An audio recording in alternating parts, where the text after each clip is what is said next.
Thanks everyone for joining us tonight. Really appreciate you taking the time to join us for a discussion about creating an efficient electric home. My name's Kelly Hipper. I work at Hume Council in the Climate Action Team, and we have Tim Forcey, the author of this terrific new handbook, My Efficient Electric Home, who'll share some really useful insights tonight.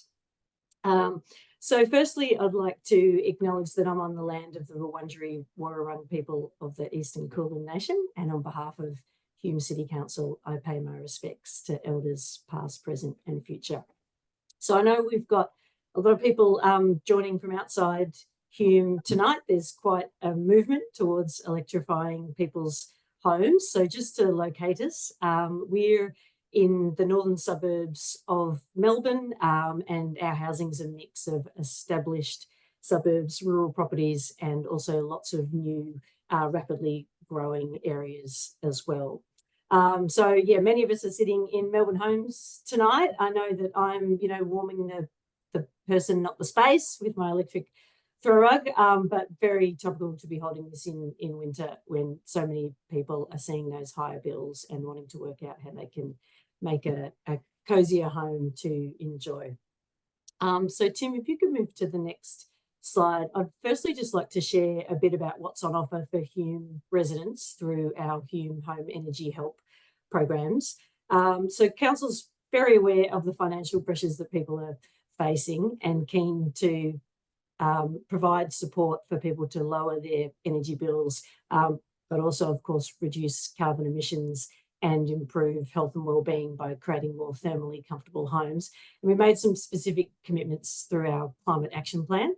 And a key program there is our Hume solar rollout. So we partnered with Yarra Energy Foundation and vetted solar installers to appoint Green Home, Green Planet as a reputable installer who's offering good quality and affordable rooftop solar. We also, through that program, assist residents to access the Victorian government rebates and no interest loan, and many residents in Hume are eligible for those. And I guess a point of difference for Hume Council's programs from some of the others that are out there is that we're offering additional council rebates for concession card holders, so up to $920 to help people living on lower incomes to reduce the upfront cost of solar. So this can mean a 3 kilowatt system can start at a base price of $100 for a concession card holder if they take up the government's no interest loan. So it's going well so far. We're really pleased to have been able to install solar on more than 300 homes, and always keen to help more residents enjoy the savings. So you're very welcome to jump onto our website there, or can always call Yarra Energy Foundation if you prefer an over the phone conversation. And somewhat excitingly, we're building on that solar program to take a similar approach of helping residents know who to go to in terms of trusted suppliers and products for other home energy upgrades. So it would include insulation, draught-proofing, reverse cycle aircon, heat pump hot water, and induction cooktops, which we'll hear all about tonight. But we'll have a program in the next couple of months to support residents in a similar way as the solar program. And the other thing I just wanted to mention is that we're always running workshops, different forms of engagement and getting out and about. So if you're part of a community organisation or a school or a sports club or whatever it might be, and you'd like to have a session around saving on energy bills, or even just better understanding how to get a better energy offer, access concessions, utility relief grants, all the myriad things that are going on in the energy space that can be quite hard to navigate, do get in touch. And yeah, definitely keen to get out and engage more residents. We've got a bill help session happening in Sunbury next Monday, and the details are at that website there with hume.vic.gov.au/energy. And one last slide from me from Hume is our Go Electric action plan. So along with many other councils, we've got quite a focus on encouraging residents to switch to a more efficient electric option, especially when appliances are coming to end of life. So it's about not being caught short when the hot water system fails or the heating fails and you just need a replacement. We've got an action plan, which is a bit of a prompt for you to think about what's the age of my current appliances, what's a more efficient option, and when might I replace it. So you can jump on our website and make use of that. So next slide, just getting into our session. Many of you will be familiar with using Zoom. We've all been doing it for far too long. But I guess just to say, if you've got useful things to share, there's often a bunch of people in the audience who have a lot of knowledge and experience on these topics. You're welcome to share useful links and advice in the chat. But any questions for Tim, and we do encourage questions. We'll have a lot of time for that at the end after Tim's presentation. Pop those in the Q&A section, and we'll aim to get to all of those. And excitingly tonight, we've got 3 copies of Tim's really great book, which is very blurry, but you've seen the cover in the earlier slide. 3 copies to give away to Hume residents. So if you're living in the city of Hume, we want to give it to people who actually showed up. You can jump in the chat and you can send a message to hosts and panelists just with your name and your postal address. And at the end of the talk, I'll randomly select 3 people. So yeah, you don't need to share that with everyone. You just share that with the hosts and the panelists, and that's your chance to win yourself a book. It's also available in Hume libraries as well. We've got several copies there. Okay, so now into your slide, Tim, and to give you a fitting introduction. So Tim Forcey is a home comfort and energy advisor, researcher and author. He founded and contributes to the thriving My Efficient Electric Home Facebook group. If you haven't already found that and you're a Facebook user, definitely encourage you to find that. I think it might be the most civil and helpful place on the internet these days. So Tim had a career as a chemical engineer, working around the globe in fossil fuels, but he left that industry after realising that the climate crisis couldn't really wait for him to affect change from within, which certainly sounds like a wise move. And following some roles in government, University of Melbourne and not-for-profit organisations, Tim now really enjoys getting out to people's homes and helping them make improvements. So over to you, Tim, to take us through a presentation, and we'll have plenty of time for questions at the end. Thank you. Well, thank you very much, Kelly. I guess you can hear me. Yeah, and thanks for everybody who's logged on and come along this evening. It's fantastic to be doing a webinar, and it's going to be recorded. So this is something I'll probably be sharing with people afterwards too. So there's the first slide. And of course, tonight I'm going to be talking about how to be healthy, comfortable, get your home off gas, and you might end up even saving $3,000 a year. At least that's what we did at our house. So I'll show you how you can accomplish those sorts of things. First off, this is the book. And as Kelly was saying, I've been in this home comfort and energy space for quite a long time. If you go back about 9 or 10 years, I was at the University of Melbourne, and we worked out that people could heat their homes with a reverse cycle air conditioner for a third the cost of gas. And of course, Victorians have used a lot of gas and are still using a lot of gas. So this was fantastic news even 9 or 10 years ago, that you'd be better off if you used a reverse cycle air conditioner for heating. And, since that time, 9 or 10 years ago, I've been on a bit of a mission to spread that main message. But there's a lot of other things that go with it now these days, that you can use the same heat pump technology to heat your water for less than using gas. And then it turns out that there'd be some good health and safety reasons to not be using gas for cooking in your home. And then, of course, if you want to have the lowest energy bills and be the most comfortable, we need to talk about draught-proofing and insulating and improving your window coverings and improving your windows and Then we need to talk about air quality. And so the list goes on. And basically the list is the chapters in the book. So I began to learn more and more about this space. And even I started that Facebook group, as was mentioned. So that's been going for 9 years. And I learned so much just by looking at what was going on in the Facebook group. And I'd always been a bit of a volunteer in this space. And, we did our own home renovations and fixed things up. And so I was always learning a fair bit and helping people, even as a volunteer. We had some volunteer activities where I lived down in Sandringham, and we had Bayside Council involved with some things years ago. Eventually, I started a business as well, where I go into people's homes and advise them on ways to improve their homes. And I've done a lot of public speaking. So at one point, the woman who would become my publisher heard me doing a different podcast and said, "Look, Tim, if you just write that all down in the book, or in a book, then we can make a book out of it." And so that's My Efficient Electric Home Handbook. We use the same name as the Facebook group and just added a handbook to the end of it.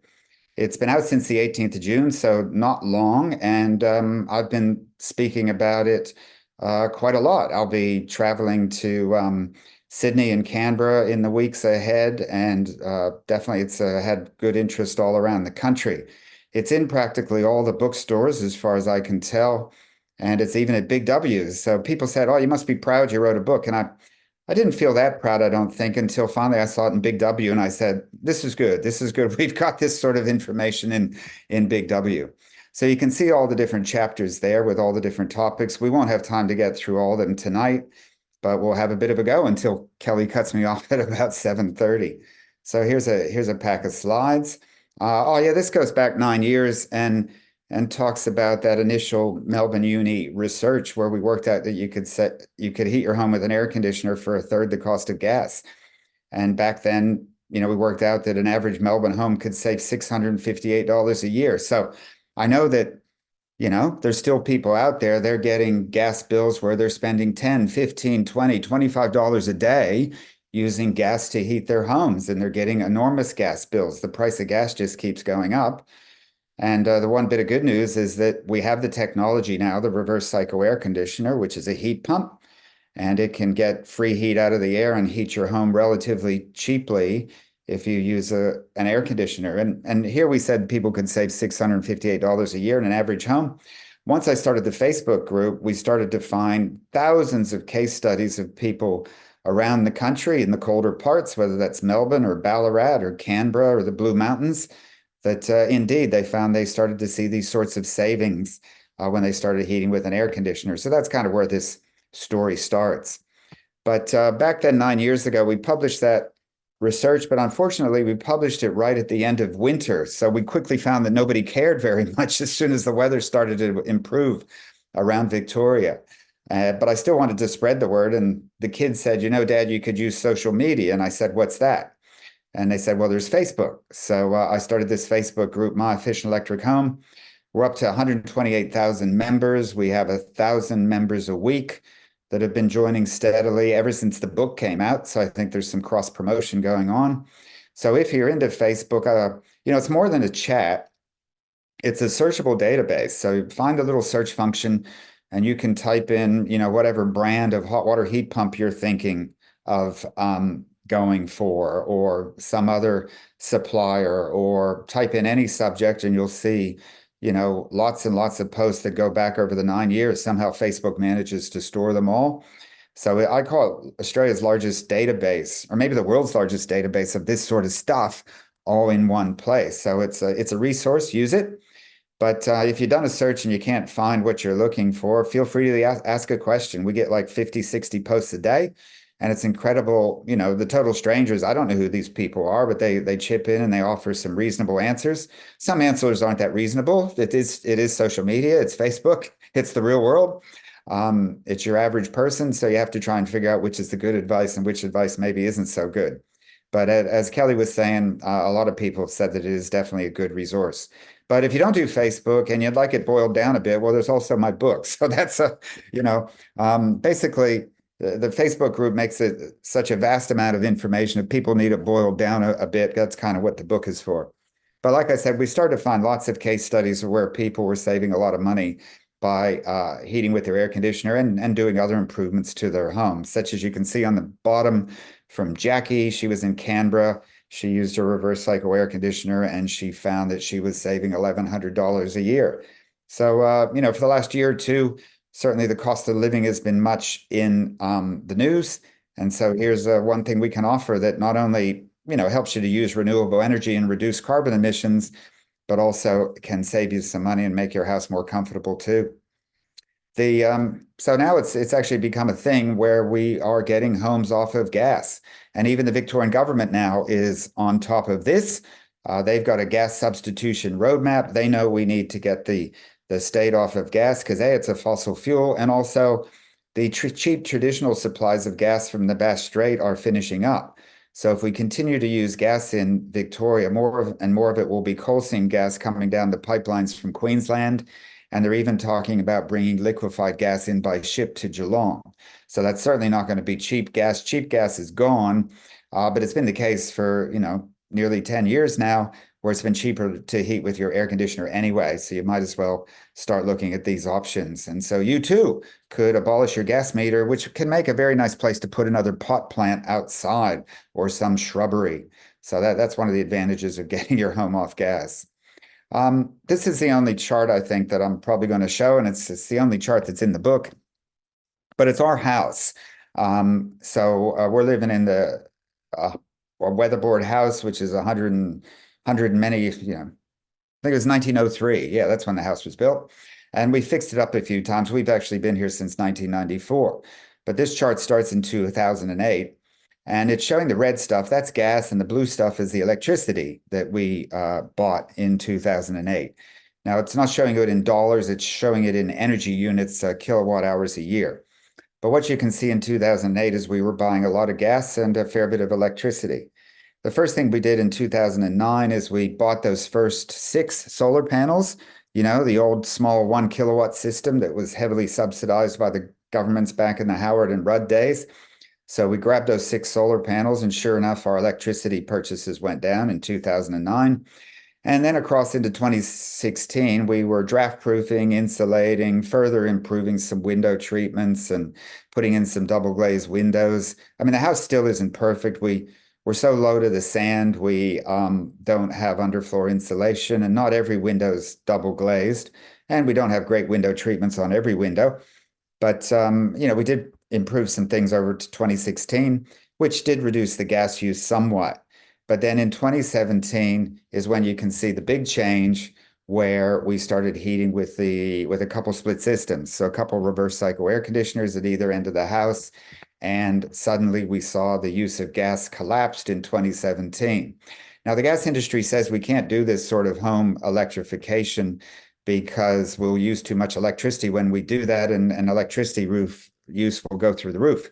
So here you can see the use of our electricity skyrocketed. Well, not really. It hardly went up that much at all because the reverse cycle air conditioners are just so efficient to use. So in 2017, our gas use came down and our electricity use hardly went up at all. And then in 2018, we did a couple of things. We went over to a hot water heat pump, so that reduced our gas usage even more. And also we put up 22 more solar panels. So now the total of 7.7 kilowatts of solar panels on the roof, I think it is. And so by 2019, you can see we weren't using a lot of gas anymore. And the house had actually become a net exporter of electricity into the system. So over the course of a whole year, on a net basis, we were actually exporting more electricity into the system than we were using. It continues on, and 2022 is when we finally got off the gas cooking. The home was completely off gas, no more gas bill, which is pretty good. And the home continues to be a net provider of electricity into the system. Now that's kilowatt hours. If we looked at dollars, we still get an electricity bill of about $600 a year. That's bigger than some because we have a luxury item, an electrically heated spa. So that increases our electricity purchases above some other homes. But so $600 a year gas bill, whereas if we'd never made these changes that you see here, and we're still buying energy at the rate that you see back in 2008, at today's prices, that would be $3,600 a year. So with all these investments, the reverse cycle air conditioners, the solar panels, hot water heat pump, the induction cooking, and some improvements with the draft proofing and insulating, we're saving like $3,000 a year, or you could say $30,000 over 10 years. So that's the sort of improvements you can make. And at the same time, the house gets more comfortable and healthier and even safer. So those are some of the advantages. And our home wasn't the first by any means. Lots of other people had electrified before 2022, and lots of people have done it since. But a lot of people are seeing these same sorts of results in terms of dollar savings. Now, we don't have a battery. We don't have an electric car yet. I mean, that's coming someday. And then when we get that, I'll have to redraw this graph and show petrol on there. So this is just looking at the home. It doesn't factor in the use of an electric car or even a home battery. But I always need to stop myself when I'm in the middle of these things. I'm not doing this just to save you all money or to keep myself entertained in an evening. It's actually about the climate emergency. That's why I do this sort of thing, and I've been doing it for years now. Just there are a couple more graphs here in the presentation. These have to do with how the planet is going out of control with respect to temperature rises and greenhouse gas emissions. Now, I trained as a chemical engineer in university and used to work in oil refineries and chemical plants, and we'd work really hard to design them and operate them so that we kept them within safe limits and within safe bounds. And so plant and equipment inside of an oil refinery, didn't blow up and didn't destroy the place or kill people or pollute the environment. And so when I see charts like this, which show the global temperatures going through the roof compared to what we've been used to or what humans have been used to for 100,000 years, this is very worrying, and we see a planet out of control. So when a chemical engineer sees this, we don't deny climate change. We say we've got a problem, and so what can we do to try to address it? And so one little thing I can do is to be here tonight, and one little thing that you folks can do maybe to make some investments in your homes, which, just by the way, will actually also save you some money and possibly make you more comfortable. So that's the climate emergency. So it starts with the home heating. Are you still burning stuff? We've got an expression at My Efficient Electric Home. It's where we don't burn stuff. We don't have to burn anything anymore. Gas and LPG are expensive. Even wood can be expensive if you've got to buy it, or wood could be, quite a lot of effort to go collect. And all these things are polluting. So, there's no safe level of smoke that you can burn. I've visited a lot of clients' homes where they're impacted by their neighbors burning wood, and I'm certainly hopeful that I haven't gotten Victoria off of gas just to start burning wood. That would be a backward step. But certainly my neighbors and others, you do smell the smoke about. And so at times like that, you're happy to have a draft-proofed home that you can close the windows and try and keep the smoke out until the wind changes or they stop the fires. But anyway, you don't have to burn these things anymore. There's simpler ways to go about it. So this winter, heat with the air con. That's a main message. Now, but it is very confusing for people. How do these things work? I mean, when you light a flame, we humans have been lighting flames for a long time. We know when that happens, you get some heat. And even like electric heaters, people understand those. You plug them into the wall and you get some heat coming out. But this thing, this is for summer cooling, right? An air conditioner. Well, it turns out that a reverse cycle, it can actually get free heat out of the air and bring it inside. So a unit like this can be 500% efficient. And what that means is you put 1 unit of electricity into it to run the fans and compressors associated with the equipment. But with that, you can get 5 units of heat coming out of it. Where did all that free heat come from? It comes from outside your house. The refrigerant in these things, in winter heating mode, gets really cold, like down to minus 25 degrees. It goes outside to the outside unit where there's a fan blowing air around. And if you've ever walked past it in the winter morning, it's just like frickin' freezing. And you think, well, it's blowing cold air around. Well, no, it's actually absorbing heat from the environment outside, which heats up the refrigerant. Then the refrigerant goes through a compressor, gets hot enough then to come inside to the inside unit where there's another fan that blows the heat off of the refrigerant, and you can heat your house at like 400 or 500% efficiency. And that cools the refrigerant a bit, and then it goes back outside to collect some more heat. So that's how heat pumps work. They are very mysterious. Nobody's born knowing how these things operate. And so, yeah, you need somebody like me telling you, it's a lot cheaper to use this thing for heating than any other way. So a third the cost of gas, a fifth or a fourth the cost of using these electric heaters. So, and I've been in plenty of homes where they may have three different ways to heat the house. They've got gas heating, they've got an air conditioner, and they've got electric heaters. And the last thing that they would want to use for heating is the air conditioner, because we've so thoroughly convinced people that they should never use an air conditioner that they don't use it. Now, don't use your air conditioner in summer. I don't care. I mean, stay cool some other way. Use a fan, put a cold rag on your head. That's great. I don't care if you use your air conditioner in the summer or not, but definitely use it in the winter time because it's your cheapest source of heating. A fifth the cost of an electric heater, a third the cost of using gas. And the other thing about gas is if you have a gas heater, you're meant to have it checked not less than every 2 years to make sure it's not trying to poison you with carbon monoxide. And when we talk about draft proofing, you got to be careful. Maybe you shouldn't draft proof a house if you're still using a gas heater, because maybe the only thing keeping you alive is the fact that your house is so drafty. I have had clients that have showed me their carbon monoxide detector.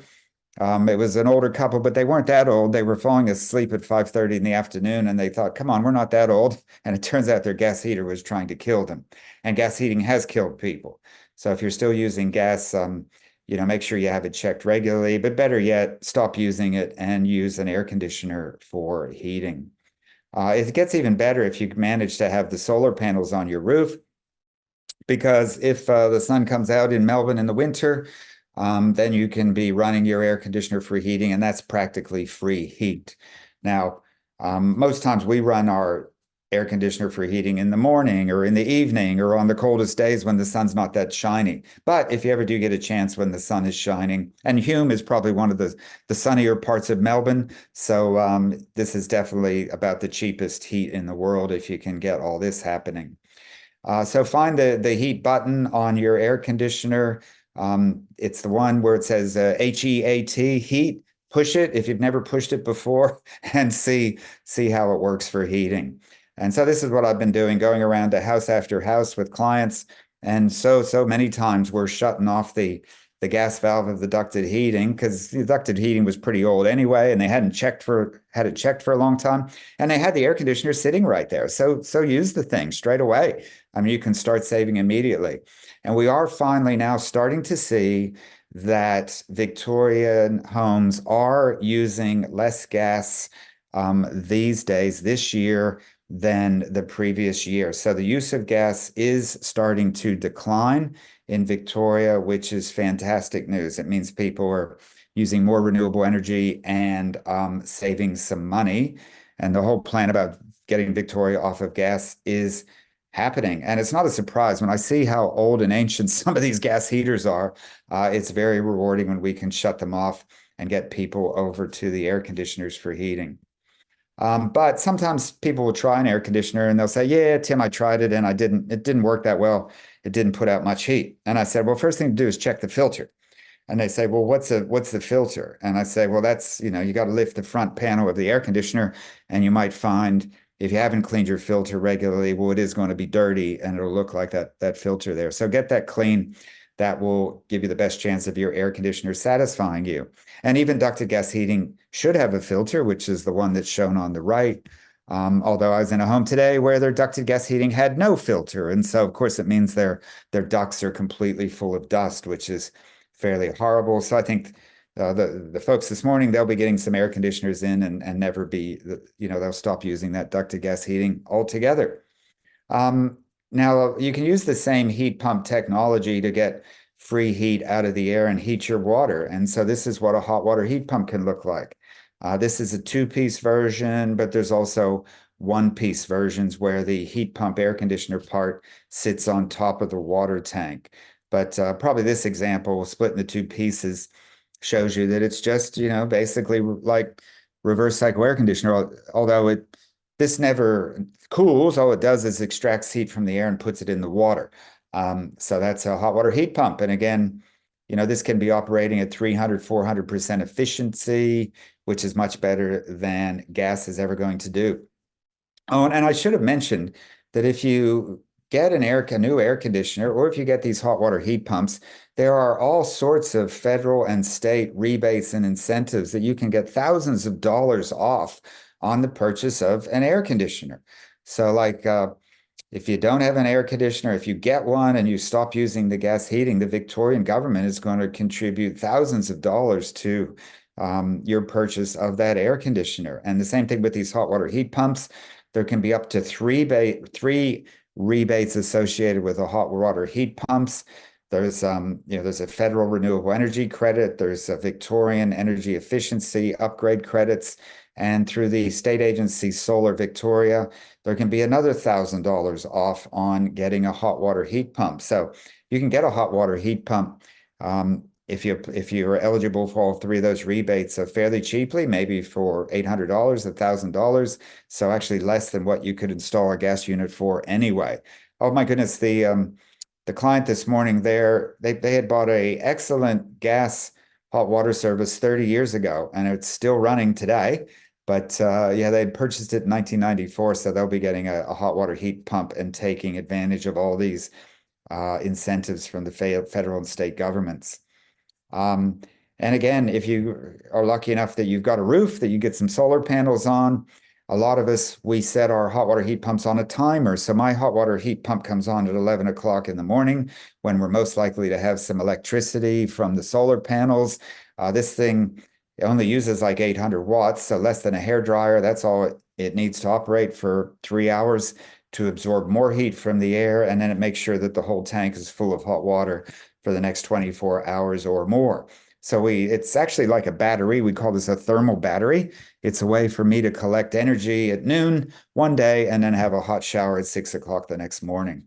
So it's an excellent way to get the most out of your solar system. So have a look at the hot water heat pumps. And while you're at it, make sure you're not using too much water in the first place. Check your shower heads. And again, there had been Victorian state programs where they were still are, I think, giving away free shower heads to make sure you're not using more than 8 liters a minute in your shower. So grab a bucket and test your shower head. Make sure your water use isn't excessive. Continuing on to cooking, this can be the last gas item in the home.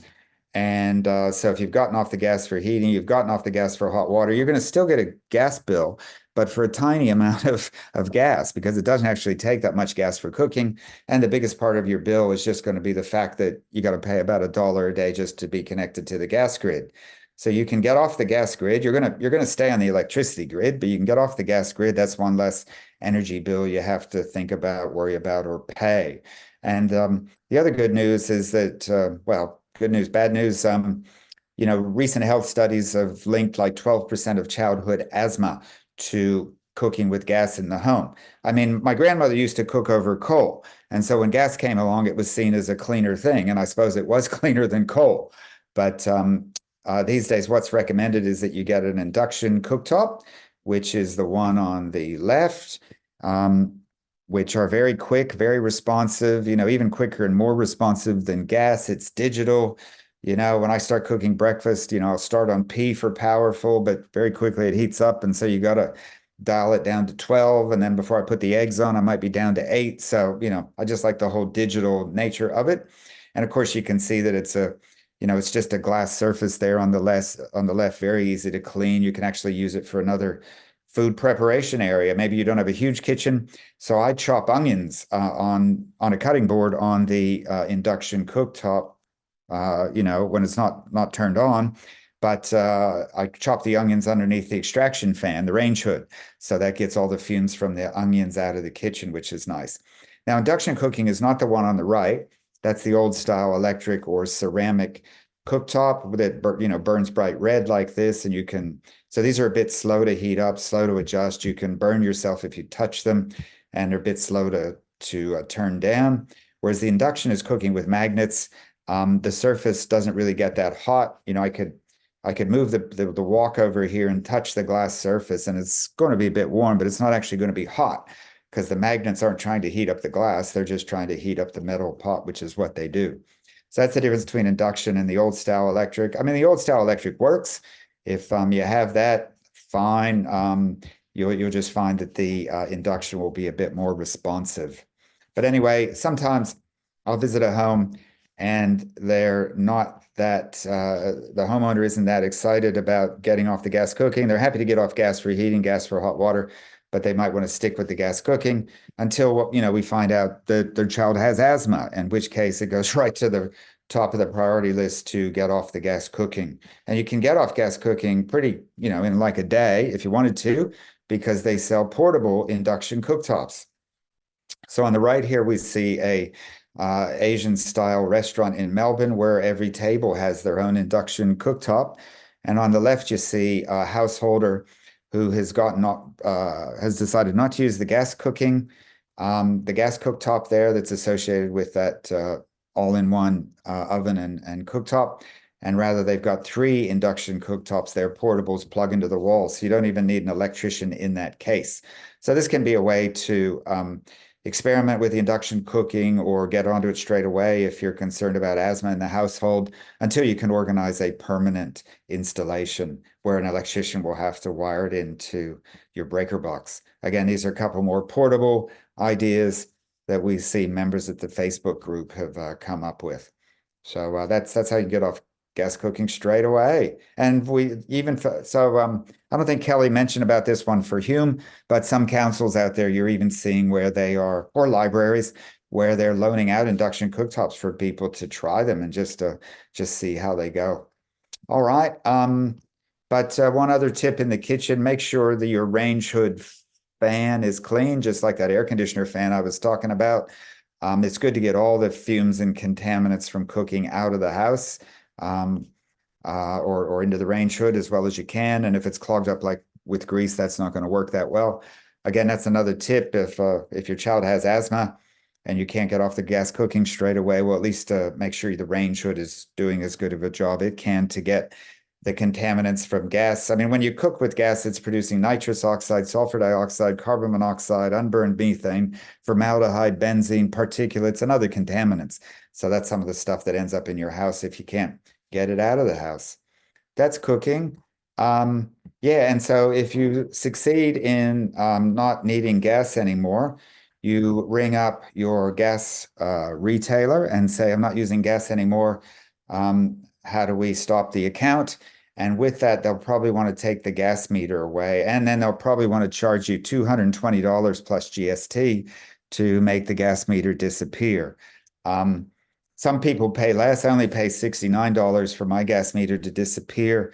But on the western side of Melbourne, some people are paying $500 with the gas distributor over there to get rid of the gas meter. In Sydney, they're paying $1,500. In Canberra, they're paying $2,000. But in Victoria, the government has said, no, we'll call it square. All you have to pay is $220 plus GST to get rid of the gas meter. So the gas industry understands now that people are getting rid of these gas meters and they're not coming back. What's this about? Oh, this is just saying that if your home stays on gas, this is where your gas will be coming from. It'll be coming from the coal seam gas fields, the South Australia, and down the pipelines through Sydney to get gas all the way to Victoria, because Victoria's supplies in the Bass Strait are finishing up, or they're looking at bringing liquefied gas by ship into Geelong, which will be quite expensive. So look, it just makes no sense for homes to stay on gas anymore. And so that's why the Victorian government, did declare that new homes that require planning permits aren't allowed to be connected up to gas anymore. They're doing everybody a favor, making sure you don't get stuck with what the builder decided to provide in a new home, ducted gas heating and evaporative cooling. That's not what you want. So it's nice if people are getting into new homes don't have to replace all that equipment straight away. So that's the gas situation. That shows you some of the coal seam gas fields in Queensland, where they're basically pin cushioning the whole countryside up there with up to 50,000 wells to extract gas out of the coal seams and send it to Melbourne, amazingly enough. But we don't have to do that anymore. And in fact, it's been in the news through the winter that the authorities were a bit worried that if it stayed cold enough for long enough and if we burned enough gas, that they couldn't even guarantee that there would be supplies for everybody who wanted to use it. We're probably through the worst of the winter now, so these headlines will go away until next year, but we'll certainly hear them again next year. And it is a little bit comforting to see that the use of gas in Victoria has finally started to fall. And if we can do that faster, then we don't have to worry about any sort of gas shortages or gas shortfalls catching anybody out next winter. Other things to talk about in the home, there's these electricity monitoring devices. So just about every home these days in Victoria has a smart meter. And so for free, you can get an electricity monitor that goes on your smart meter and Bluetooth to the phone. It will give you an idea of the electricity you're using every second. So if you'd really like to interrogate your electricity use in your home and see how much extra electricity you use when you turn on an electric heater or when the air conditioner comes on or whatever, there are these electricity monitoring devices that are available now. And oh yeah, Kelly's added to this slide that you can actually hire these from Hume libraries where you can get a power meter that can help you to either check what some individual appliances are doing in your household. But if you get the electricity monitor that goes on the smart meter, that will tell you what the whole house is doing.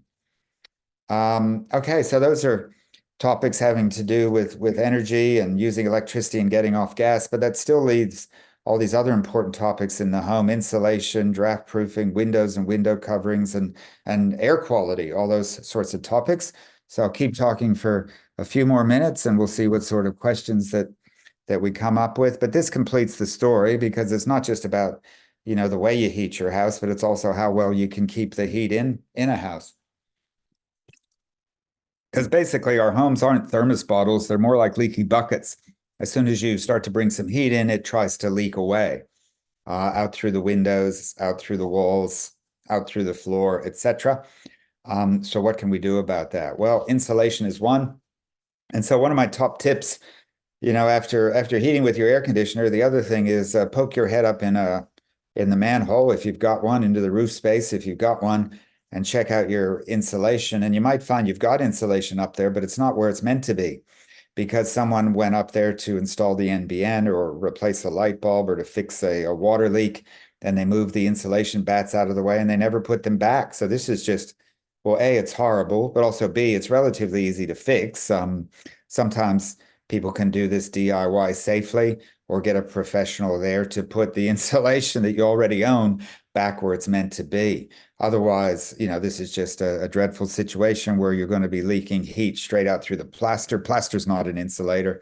And then likewise in the summer, you'll have intense heat coming in from this roof space. This is all very easy for me to see. I've got a thermal imaging camera, infrared. And so today I was going around with the infrared camera and we could see from in the kitchen where in this home there was insulation missing around where there were downlights.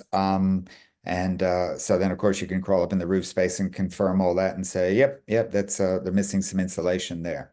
So that can be an important tip. Roof space insulation is very important because it'll protect you from the summer heat, but also heat rises in the winter and tries to escape out through your ceiling. So this can help to keep it in. But also you can retrofit insulation to walls and under floors.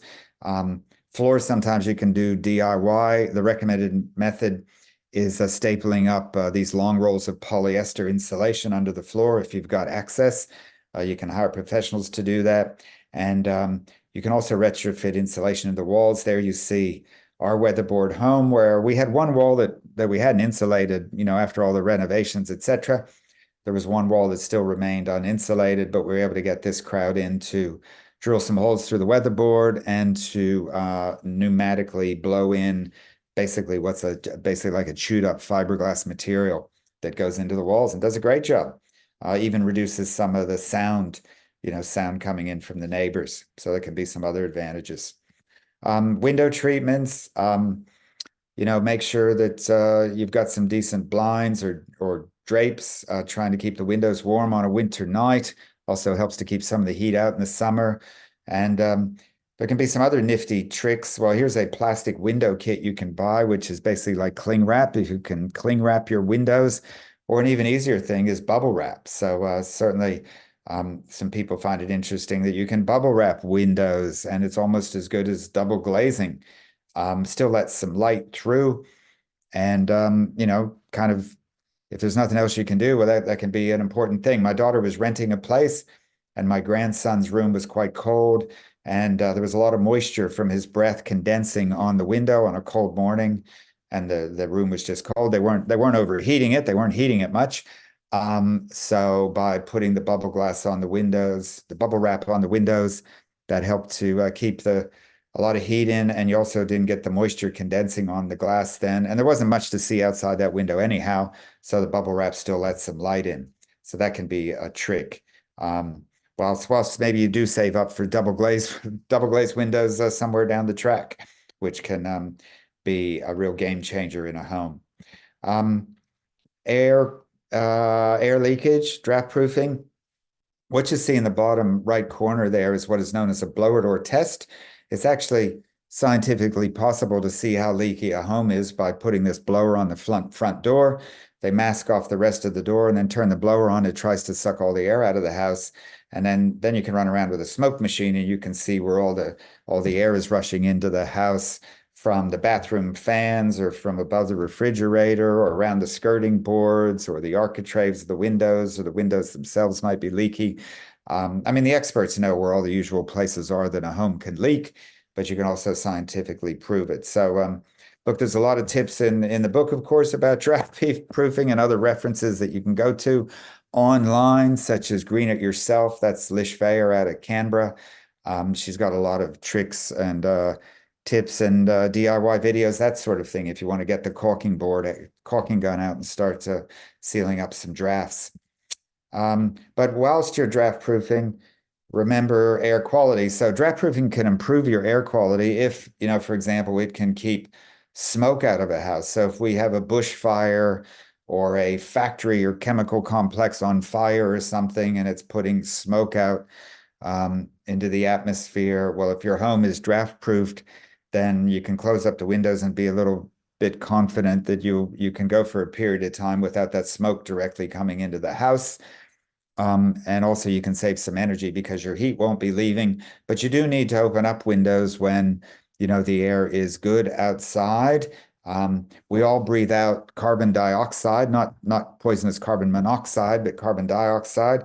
This little device is a carbon dioxide monitor, and I'm in a small room here with the door closed, and we're up to 1142 on the carbon dioxide. A normal number or outside it'd be 450 maybe. So there's actually quite a lot of carbon dioxide building up in the room here, and I want to get out of this room or open up a window at some point. And another thing that you can monitor is moisture. So this device here monitors relative humidity, and it's reading 56%, which isn't too bad. But if we get above 60%, again, that starts to get into the unhealthy range with things being too damp. And then if you get up to 70, 75%, that's mold territory. So you need to be also thinking about, how do we manage the air quality? Maybe if your house is really leaky now, you're at the mercy of the elements, and air could be blowing into the house, but sometimes that helps to take the carbon dioxide or the moisture away. Once you draft proof, you need to become more actively involved with the management of the air quality in the home. And that means opening windows when the air outside is nice. Otherwise, you can end up with the situation where you have too much moisture in the home, and which can even lead to mold issues. Yeah, there you go. So that's the whole set of devices I was just showing you. Plus the one in the middle is from IKEA. It's called the Vindstyrka, and the top number there, the big number, is actually measuring smoke. So the PM 2.5 particles. There's no safe level of PM 2.5 level of smoke. You're not meant to breathe smoke if you want to be the healthiest. That's reading 2, so that was a pretty good number. That's a pretty low number. But if my neighbors light up some wood burning, we might see that number go to 40 or 50 outside. If we unfortunately start to burn some fish or something on the cooktop inside the house, it might go to 500. And so you definitely want to not let that happen, or clear the air, get the smoke out of the house as soon as possible.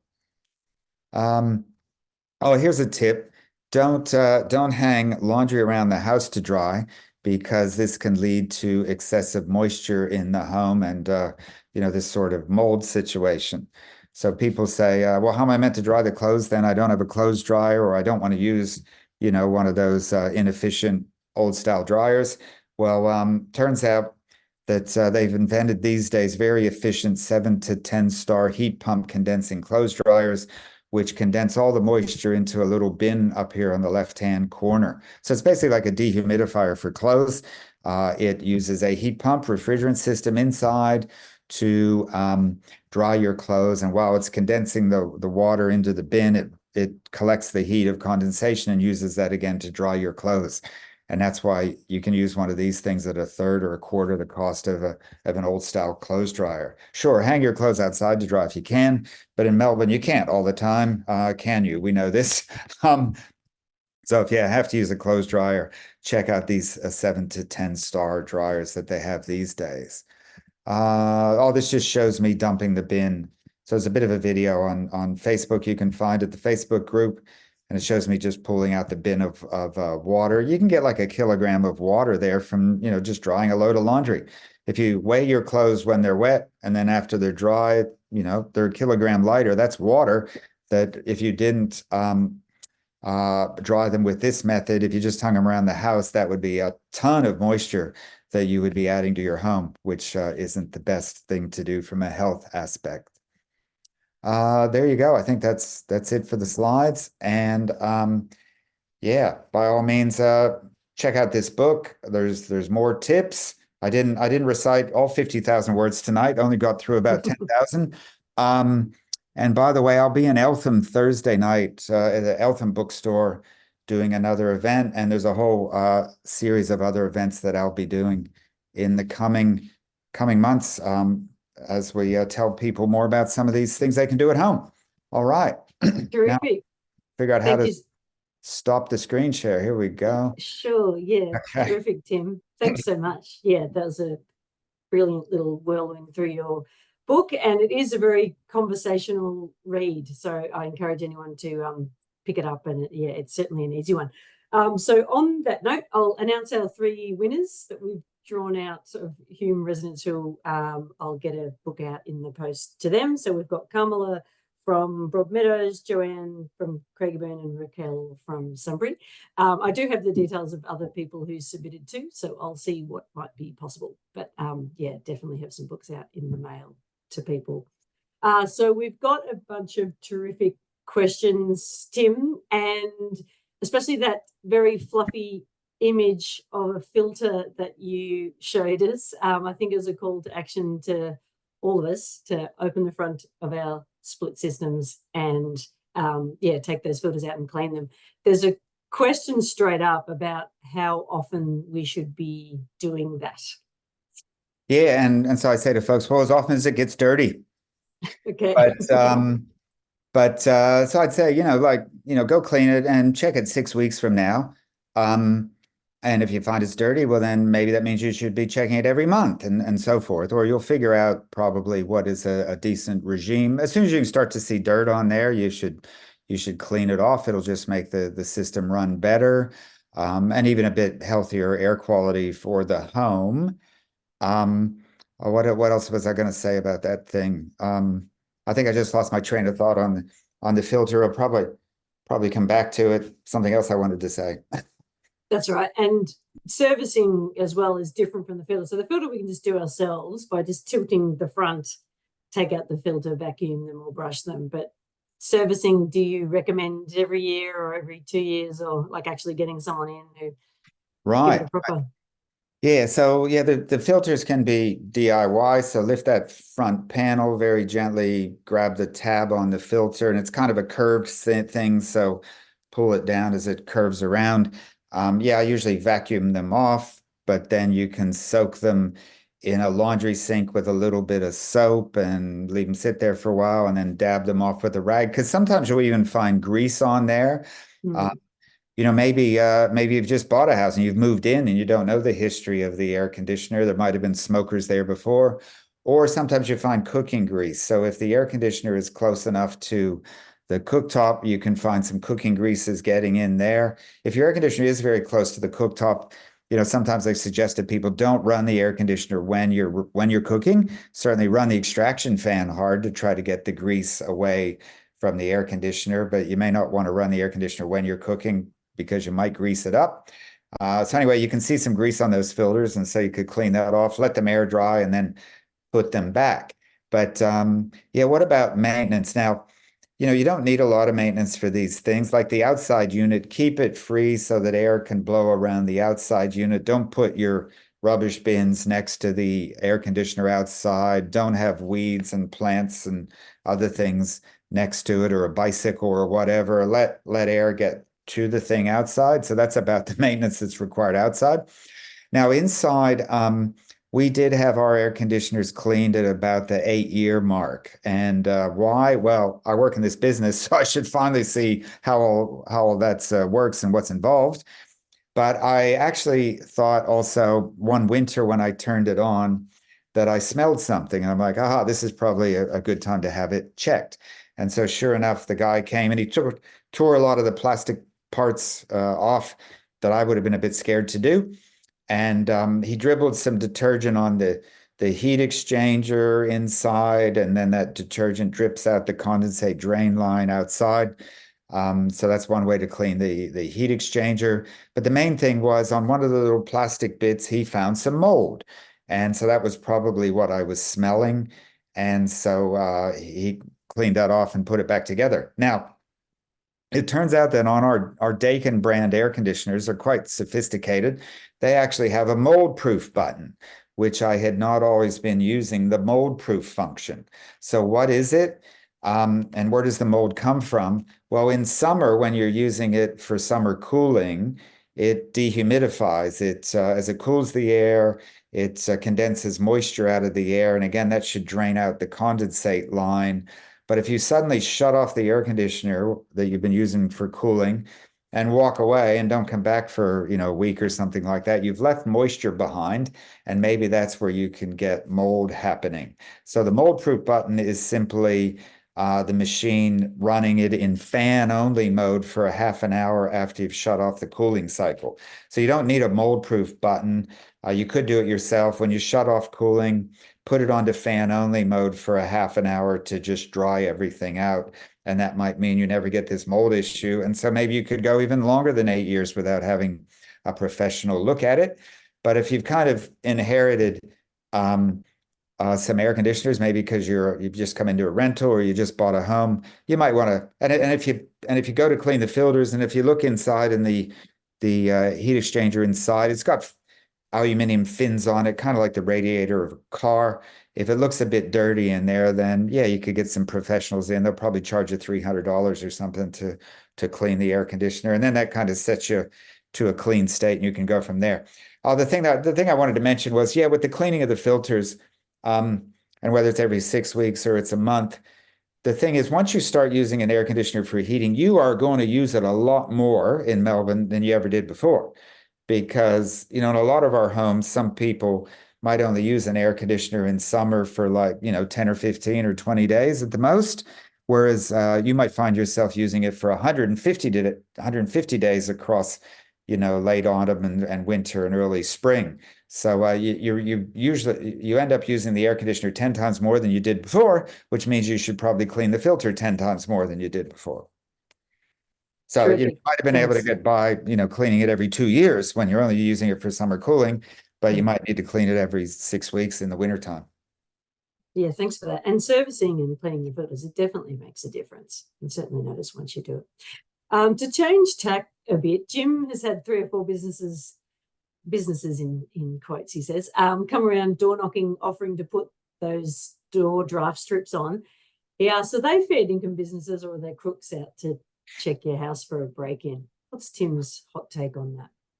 Yeah, no, I think they're legitimate businesses, but in fact, the door knocking is going to stop tomorrow, Thursday, 1st of August. So there've been enough complaints that the Victorian government has decided it's a Victorian government sponsored thing. So we all pay for that free service one way or the other. And it's going to become a lot less accessible on the 1st of August because the door knocking is going to stop. But there still will be legitimate businesses out there that that offer some free things. Like I mentioned, that electricity monitor, that's one.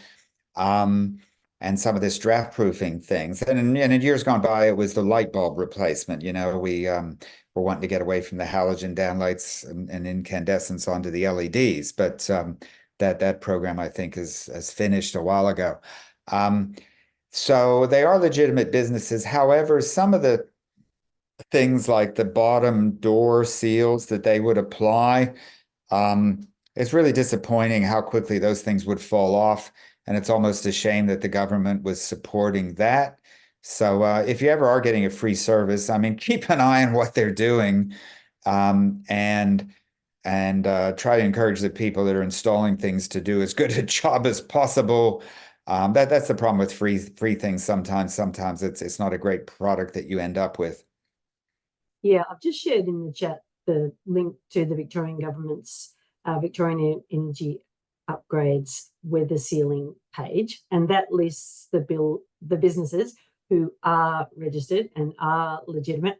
So I often say to residents who have the same query, you use that as a little prompt that maybe I should do something about my vents and my drafts, but don't feel put on the spot where you need to let someone in. And as Tim said, that's changing anyway, because it's become quite a nuisance to people. But best to go to that page and then choose a business, or make some inquiries and satisfy yourself about who you want coming into your home. A good question about hot water. So Hell here has gas continuous hot water and lives alone. Is a heat pump hot water system still viable for a one-person household? Yeah, sure. It's definitely where you want to go. The question is, how fast do you get there? Yeah, if it's one person, you're probably not using a lot of hot water, but even still, you can get it for a third the cost with a heat pump, and with all the government incentives that are out there. For often those hot water heat pumps come in a larger, small size tank, so you probably get by with the smaller tank. Maybe you could end up paying not more than $700 or something for an installation to give you cheaper hot water. So yeah, you got to decide if that's worth it. But one of the bigger prizes is if you can get the whole property off gas. I mean, maybe that's your last gas item. So then you got to also figure in that you're paying $1 a day just to be connected to gas. So if this was a live meeting, I would ask people to put up their hand. Who wants to get a gas bill for the rest of your life? And I've never really seen anybody put up their hand. So that can really, give you a good incentive to get that last gas item disconnected. Thanks. Often renters get left out from these kind of initiatives.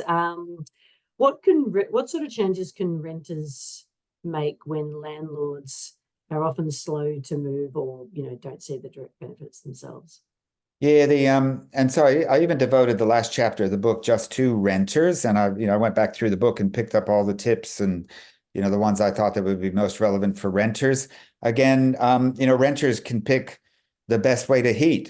You might have a rental property and it's got gas heating and it's got an air conditioner, but you brought your own electric heater as well. Well, now the cheapest thing to do is to use the air conditioner should you have one, and also the cleaning of the filter, that can be a DIY thing. And also, we're going to be seeing that for rentals in the future, the Victorian government is going to require every rental to have a reverse cycle air conditioner. And that's coming in not because necessarily they want people to be cooler in the summer, although that'll help. The planet's getting hotter, and maybe your air conditioner will keep you alive through the summer in the future. So that's good. But also, the Victorian government knows that the cheapest way to heat is with a reverse cycle air conditioner. And that means you don't have to be using the dwindling supplies of Victorian gas. So in the future, we will see that all rentals will have the reverse cycle. What else can renters do? You can measure, your shower head flow and grab a bucket. And if it's more than that, 8 liters a minute. Again, they had been giving away free shower heads. So maybe you can figure out how to, without breaking anything, take a shower head off that you have if it's a water waster, and to put a different shower head on. Now, my daughter, as she would go from rental to rental, she would always take her shower head with her. So, she was able to change the shower head, put the good one on, and then when she left, she put the old one back on again and go to the next place. The other tips we talked about, like bubble wrapping windows, that's something that a renter or a homeowner might do. There are some draft proofing things that you can do that the landlord's either never going to notice or they can be reversible. So, for example, if you're not burning any wood in the home or burning any gas, you can close up those wall vents.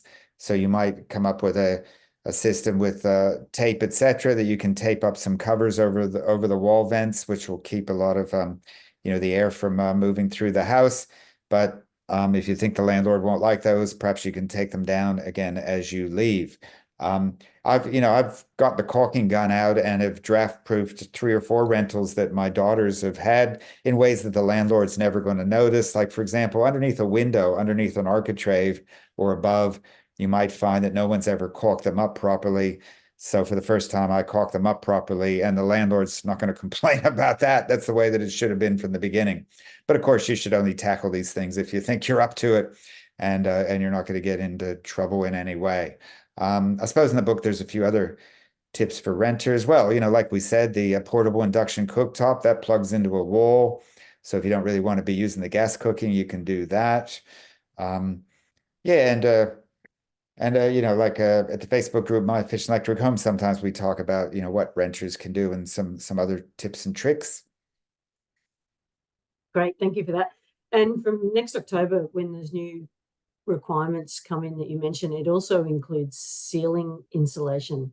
But so for rental properties that are entering a new lease, so think about that. If you're moving home into a new different rental property from October, you can expect and ask for, from your rental property manager, ceiling insulation and, as Tim mentioned, an efficient heating and cooling system.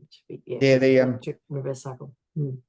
Yeah, so a renter, if it's safe to do so, possibly could poke their head up into the manhole, like I said, and take a few photos of what you see up there. And either if there is no insulation or it's extremely thin or it's all scattered about, then yeah, one could consider what these new regulations require. Or also maybe you could just embarrass the landlord or the real estate agent into putting the insulation back if it turns out it's all been thrown over to the one side. Yeah, that's great. And even letting them know that it's coming, it might do something. Not every landlord is going to do things ahead of time, but we can let them know. A related question, just if you had anything else to add, Tim, what are the first or best changes people can make if they're on a low budget? I know you've covered some things there. Yeah, there's always the options. I think, Kelly, as you said at the beginning, about heating the person, not the space. And so a tip that my family thought was pretty hilarious, as I've been, going on television and radio talking about this book, is the Oodie. So we get up in the morning and, we throw the Oodie on, and those things, they just, you're instantly warm. You don't even feel like you need to turn the heater on. If you turn the heater on, you're going to quickly be too hot. So that gets us through the morning until we eventually turn the heater on and heat the place up. So that's it. You can always try the trick of heating the person, not the space. But I do caution that you do need to make sure that the place is not so cold that it gets damp and moldy. So again, this little device, and the brand name is ThermPro. This is $19.99 on Amazon, I think it is, and it gives you the humidity levels. The safest range for humidity is 40 to 60%. This is at 57, so that's okay. But if you found you never turned the heat on into a house, well, you're constantly breathing out moisture, and pets breathe out moisture, and there's moisture from cooking and from the showering in the bathroom. Even house plants put out moisture. And so you can get into a zone where maybe you're going to have problems with mold. So sometimes you do have to run a dehumidifier or heat a place to try to get the humidity levels down. Laura notes that from looking at the graphs, it seems that the first priority or biggest saving could come from introducing reverse cycle aircon for heating, followed by then heat pump hot water, and then lastly the induction cooktop. Would you say that that's the logical sequence, or is it a bit horses for courses depending on people's circumstances? No, yeah, that sounds good to me. The the air conditioning's number one, and I've been in lots of homes where they already have the air conditioner, but they just haven't had the confidence that it was really the cheapest way to go, or like I say, maybe the filter was dirty. So that can be number one, and yeah, maybe in future, as we say, we're going to even see landlords are going to have to be putting in the reverse cycle air conditioners. But most of your gas, certainly in Melbourne, certainly goes to space heating, like 75%. And then like another 20-some% will be your hot water. And then there's just a few percent left over for the cooking. But if you're a householder, or maybe even a renter, you could try to figure out how old your hot water service is. And don't wait too long. I mean, I'd even tell people if you've got a brand new gas hot water service, get rid of it because it's costing you. Get a hot water heat pump. You're never going to find more government incentives for getting hot water heat pumps than you have right now. These incentives won't last forever. The Victorian government may decide to pull some of their support at any time. So this can be a bit of a motivator to take action now for those sorts of things where the rebates are available now. That's great. There was a question in the chat about whether people need to apply for the rebates themselves or are they applied at point of sale by the supplier. They are applied at point of sale by the supplier. There's actually 3 different types of discounts, somewhat confusingly, but you should ask any reputable supplier, are you applying the government rebates, and to see that itemized on your quote. And just one of them for hot water systems is means tested. So household income under 210,000, property value under 3 million. We usually laugh about that in the city of Hume. We're under 3 million property values. There's that particular means tested one. It's $1,000 off for the hot water heat, and there's $1,400 on the solar PV system. Is part of that solar Victoria. So solar.vic.gov.au, that's where you can find out about those means tested rebates. Yeah, terrific. That link was shared in the chat earlier, but I will re-share in a follow-up email links to all of the relevant rebates, including responding to this question about whether there are rebates specifically for getting off instantaneous gas water to heat pump hot water, and the answer to that is yes. We'll resend the link to that one. A question about why Australia didn't adopt wall heat radiators like in Europe, as the thinking is that they're more effective than the traditional Australian gas heaters. So I guess why did we sort of end up where we've ended up, so dependent on gas? So sorry, what was the question? It's about radiators. The question, why didn't Australia adopt wall heat radiators like in Europe? As this person thought that they're more effective than traditional Australian gas heaters. So I think you're probably talking about hydronic heating. So hydronic heating are wall radiators, or sometimes the water, is heated and goes into a floor. So you can call that, underfloor hydronic heating.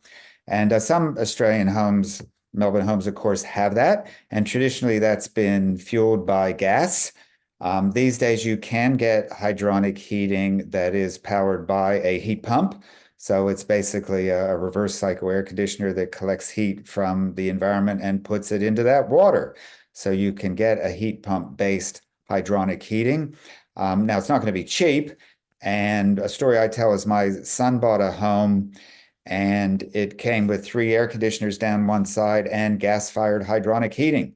So the first thing we did was to remove the gas-fired hydronic heating and removed all the radiators and had them thoughtfully recycled, all the metal.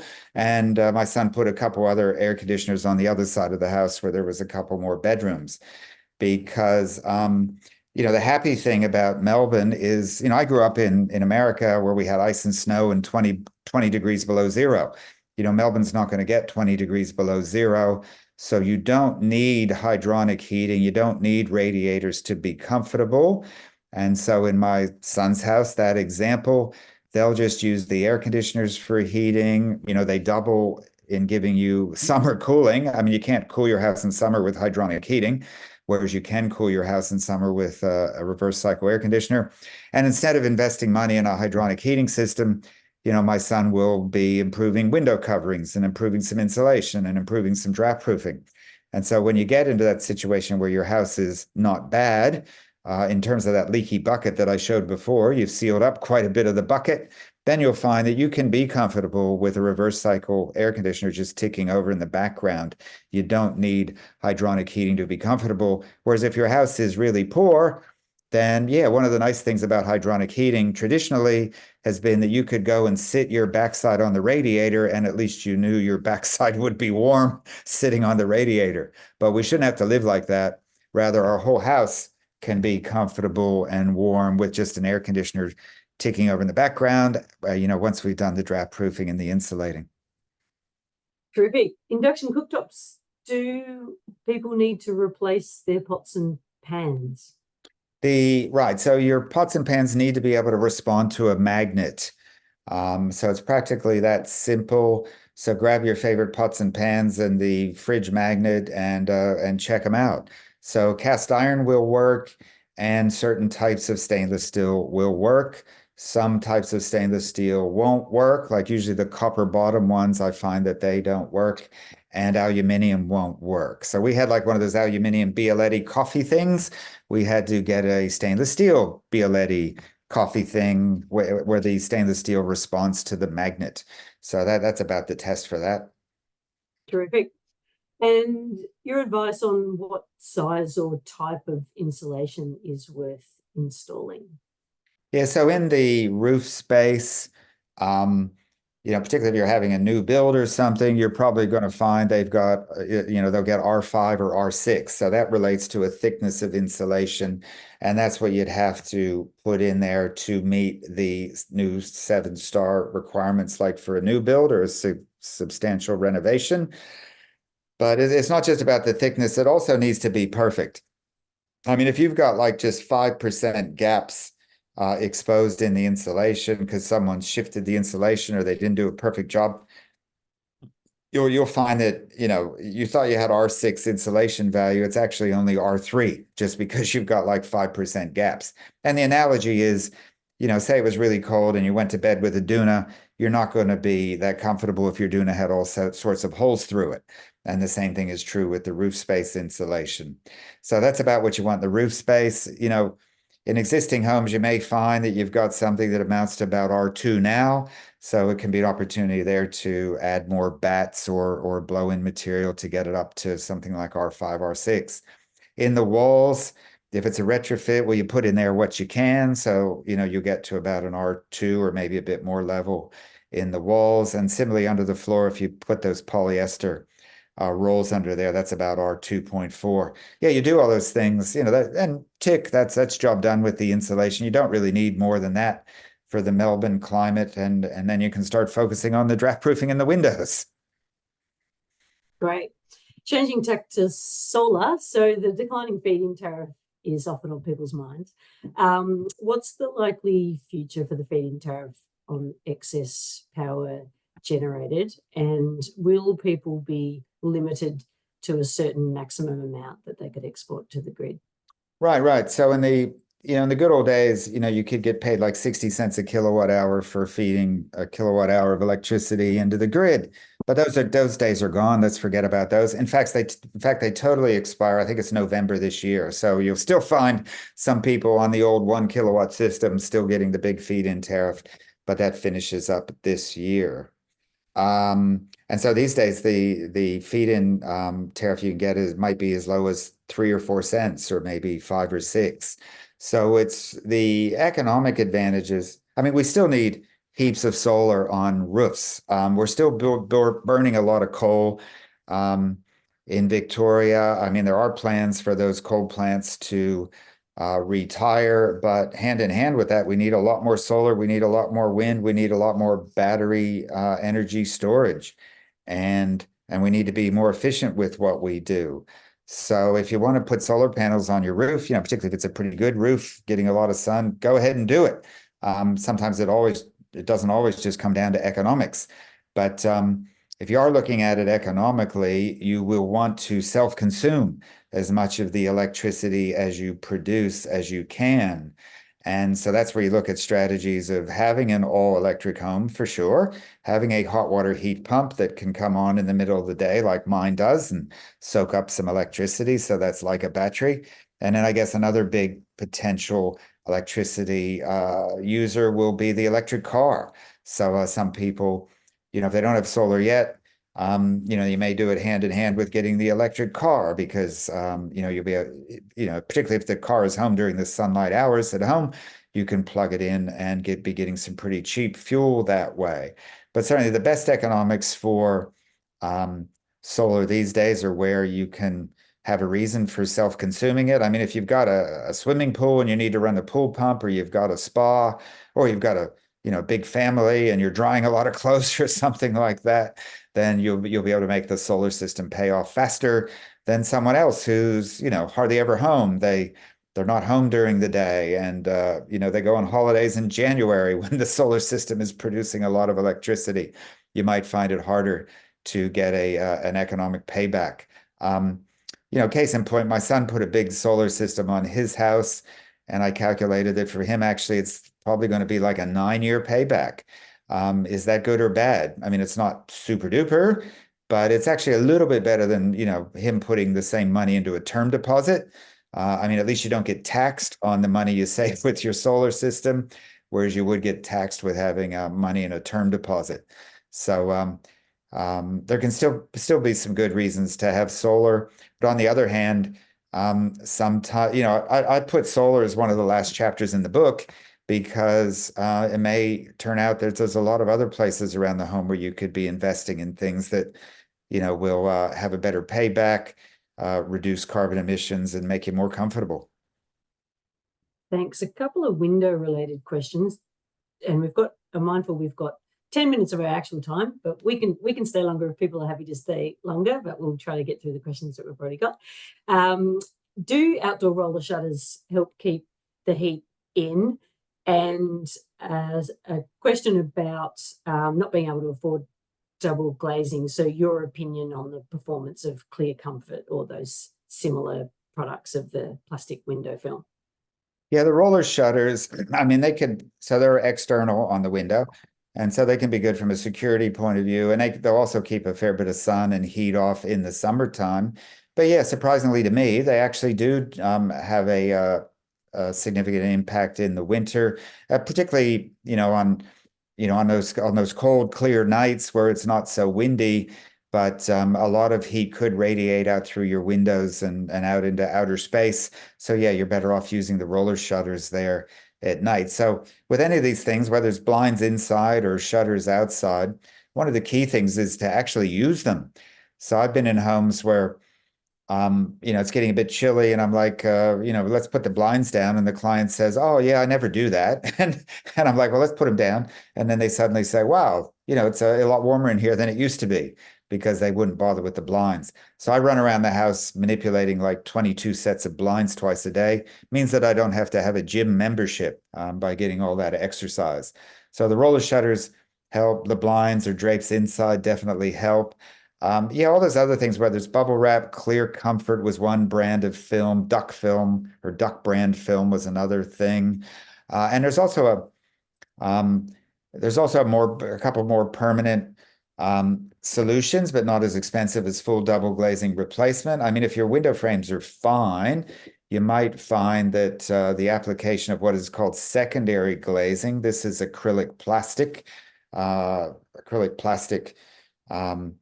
what do you call it? Solid, it's like glass. So a couple of vendors there, there's Eco Glaze, there's Magnetite. The scheme comes with a bit of a spacer that goes around the window, and then the acrylic plastic, and there's a frame and some magnets to hold it all together. Presto, double glazing, just like that. You haven't had to replace the window or the frames or anything.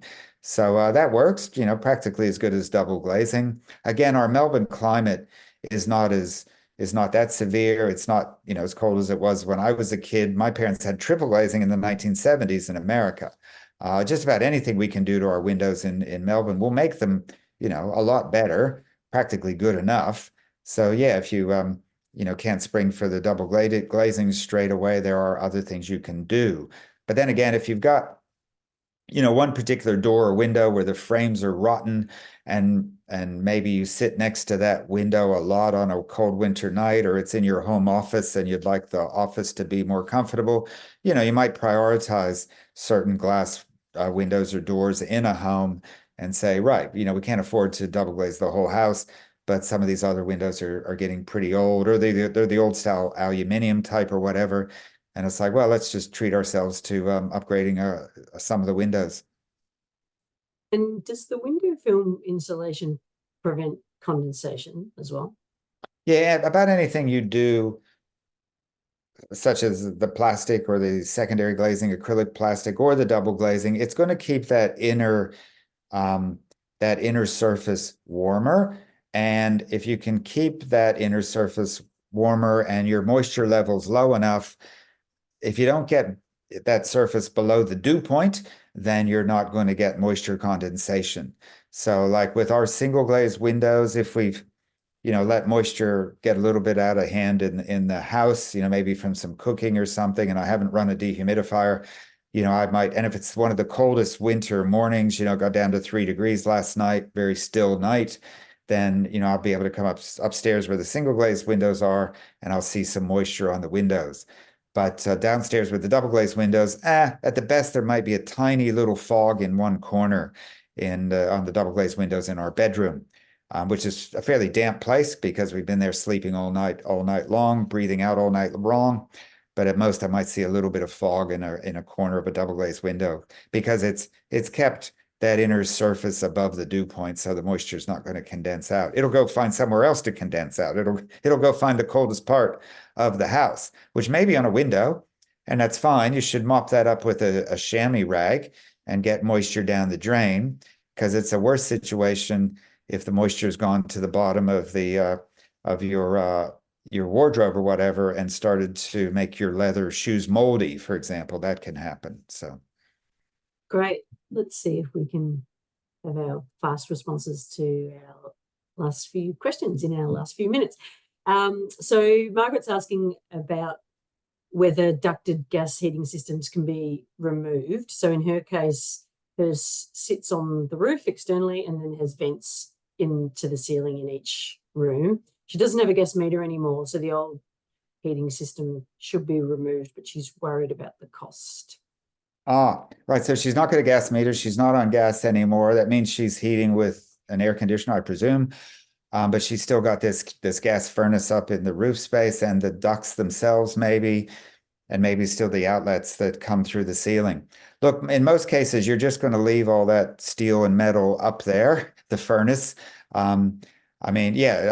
Sometimes you can send a handy person or a plumber or somebody up there, and they can kind of break a gas furnace into 3 or 4 parts, and it'll actually fit out through the manhole.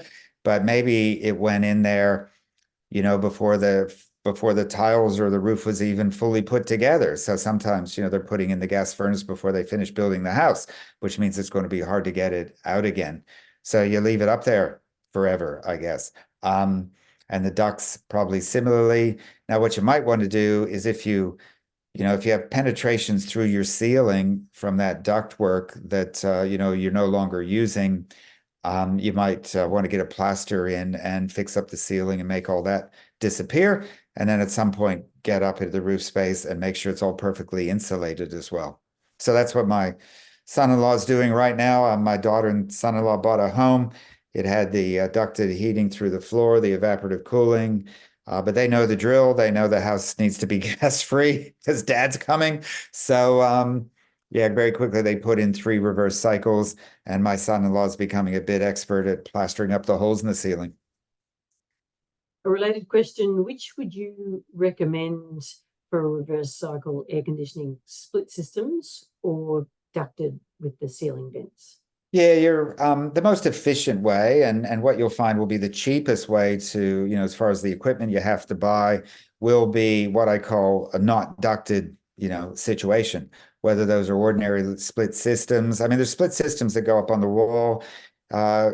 people should also be aware there's split systems that are floor mounted. They call those floor standing models. Apparently, they're very popular in Tasmania and New Zealand because as a heater, you'd rather the heat comes from a low position. And so, not every split system needs to be up on the wall, can be down floor standing. So there's various different types of not ducted reverse cycle heating systems. And I've done a whole nother hour just talking about heating and cooling. You'll find it at the Renew YouTube channel. So that's a not-for-profit organization, Renew. Just search my name and heat pumps. You'll find those other videos, just me talking about heating and cooling and the different options. So yeah, if you can possibly do a not ducted situation, that's going to be your lowest cost and most efficient. But some people will want to have a ducted system. And so that can be done as well with just a reverse cycle air conditioning, no gas. But just a reminder, in that situation, they call it central heating for a reason. You basically are heating and cooling the whole house or the greatest part of it all the time. And you need to leave doors open. So you say you have a ducted system and you're putting heat into a bedroom. Well, the door needs to be open so the heat can return to the central return. And I found that's not often how we're using our homes these days. Like a teenager will go into a bedroom, close the door, never come out again. So that doesn't work really well with ducted heating. And likewise with home offices, you might be doing a Zoom call and you want to have the door closed. Again, that doesn't really work that well with central heating. You might as well have your own air conditioner in an individual room so that people can dial up whatever climate they'd like. And should Carol get rid of her evaporative cooling? She's thinking it must be bad moisture-wise. So, they're still building homes with the ducted gas heating and the evaporative cooling, but the modern way to do it is reverse cycle heating and cooling. I mean, some people say, well, look, I like the evaporative cooling and I like the way that you can, even just do the whole house fan thing. And like when the cool changes come through or whatever, you can just turn on the whole house fan and purge the house. So if you've got both options, if you've got reverse cycle and evaporative cooling as well, then you got two different options in the summer that you could try whichever one you like best. But the modern way going forward is certainly, to have reverse cycle heating and cooling because, yeah, you're not going to heat your house in winter with your evaporative cooling, right? So why have more systems than you need? And also, some people are finding the evaporative cooling may not do as good a job as what it seemed to do when they were growing up. Some of our summer periods in Melbourne are becoming more humid than they used to be. You can find that particularly like in November when it starts to get hot, but it's actually quite muggy. And so some people find their evaporative cooling is not doing a great job. They can use a fair bit of water, and you're paying 4 times as much for water per liter than you were paying about 15 or 20 years ago. So there was a time when evaporative cooling made sense. The reverse cycle air conditioning wasn't as capable 30 years ago as what it is now. But certainly the modern way moving forward is to do what my daughter and son-in-law are doing is ditch the gas heating, ditch the evaporative cooling, and get reverse cycle heating and cooling happening. Okay. And is it worth getting batteries for solar panels? Yeah. And just one last thing on the evaporative cooling is during, the big bushfires we had 2019, 2020, it was hot and people couldn't run their evaporative cooling because it was sucking smoke into the house. So again, with a draft-proofed home with reverse cycle, you can kind of shield yourself from incidents like the bushfires or maybe a factory fire or that sort of thing that might go on. Batteries for solar, let's see. So what it says in the book is you'll probably have a battery, but it's not going to be a home battery. It's going to be one that drives up to your driveway with 4 wheels. So if you are lucky enough to be able to get an electric car in the future, the battery in that thing is going to be 6 or 7 times bigger than a home battery was anyway. And there will come the time when we will be able to run our houses off our cars. So basically you will have a battery, you'll charge up your car during the daytime and then run the house off of it at night. So that'll be the answer for some of us, not for everybody. No, we don't see where a home battery makes a lot of economic sense at the present time. The batteries are still too expensive. Yeah, if you're in a place where you get a lot of power outages, you might find that it's just less of a pain in the bum if you had a battery system wired up so that your house could operate through a power outage, you got to pay extra for that. I mean, just getting a battery is not enough. I mean, it needs to be wired up appropriately so that it can act as an island during power outages. So that can be a reason that some people might want to do it. I mean, if the power is going to go out for a week, your battery's not going to last that long anyway. You're going to need a generator. Or again, maybe the battery in your car would be something that would get you through a longer power outage. But no, we don't see where the economics for batteries are good at this time. I mean, basically all the lithium is going into the cars, and that's why the price of the home batteries has not come down adequately. Maybe if they use a different battery chemistry, such as the sodium ion chemistry, which is coming, maybe that won't compete with the cars, and so then the price of home batteries can come down, and it'll make more sense. But at present, no, that's why it's like the home battery is like the last thing I mentioned in the book. I'm always able to go into home and find 15 other things that people would find a higher priority to spend money on. Thanks. And just to mention, our solar program does provide the ability for people to get quotes for batteries. That said, we reiterate all the things that Tim just said, that for most people, it's not a cost-effective way to save energy, and very few people take up the battery option, but some people might have a particular motivation around wanting storage. So you can get that quote if you want. Yeah, I always say to folks, you want to get a battery, get a battery. I mean, it's great. I mean, it is the future. We will be moving in that direction, and it helps to support the industry to move in that way. It's just the same way as, it made sense for people to grab those solar panels back in 2008. It was only a 1 kilowatt system. What difference did it make? Not a lot, but it supported the industry and got things moving. So similarly, we need that for the batteries. And if you start to hear about a sodium ion home battery, well, maybe grab it and support the industry. It won't be cheap to start with, but eventually the costs will come down. And our last question, before I might run my eye down the chat and see if there's anything that people want to hang around for, but we are a little over 8 o'clock. Barbara asked a question that you handle well in the book, but it is a good note to finish on. Aren't we currently burning coal to supply our electricity? And if so, won't gas be more environmentally friendly, at least at the moment? We did some work at Melbourne Uni where we found that a lot of the emissions associated with gas are being ignored. The gas industry likes to say, well, we're cleaner than coal, but they don't have any data to prove that. And when you start poking around, you find that a lot of the emissions are being ignored. I mean, gas itself is the chemical methane, and that is a very powerful greenhouse gas, 100 times more powerful than the carbon dioxide, which is the greenhouse gas you get after you burn the gas. So the gas industry likes to ignore a lot of the emissions associated with the production and transport of gas. And if you go up into the coal seam gas fields in Queensland, like I did, you can see where there's a lot of methane being released and it's not being accounted for properly. So it's probably just as bad as coal, but you're right. We are still burning coal and we are still burning some gas to create our electricity. The Victorian government, has got a plan to be getting more wind happening, more solar, more batteries, so that we can start to shut off the coal plants and start to use gas less to make electricity. I mean, nobody really wants to use gas to make electricity. It's really too expensive, and it drives up the price of our electricity. But we still need to be making a lot of investments and improvements so that the whole system does end up being 100% renewable. Yeah, we're not there yet. On a still winter night like tonight, if the wind's not blowing and the sun certainly isn't there, well, you betcha you're running your whole house off of coal that's being burned down in the Latrobe Valley.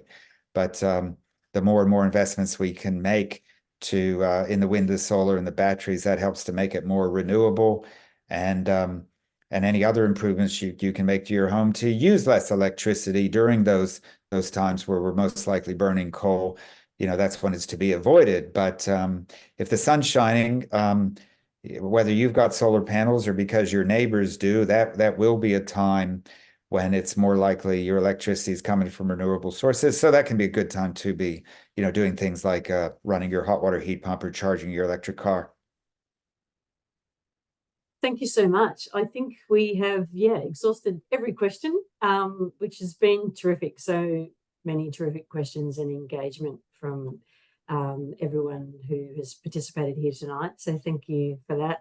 And yeah, thanks again, Tim. You've been a wealth of information, and no matter what people throw at you, you have a really easy to understand answer. So just to reiterate that My Efficient Electric Home Facebook group, there's pretty much every topic under the sun related to this theme that's already been discussed on there. So you can use the search feature, and of course we'll get those copies of the book in the mail to people. And you can also, of course, buy a book.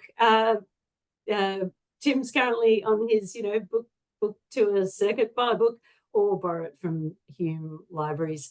I'll be in touch by email with a short feedback survey, super short.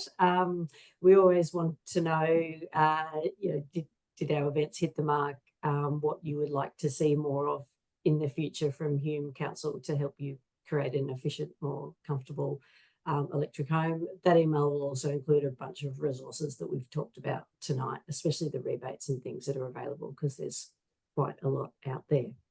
But yeah, thanks Tim, thanks Michelle in the background, and thanks everyone for coming along. Good night.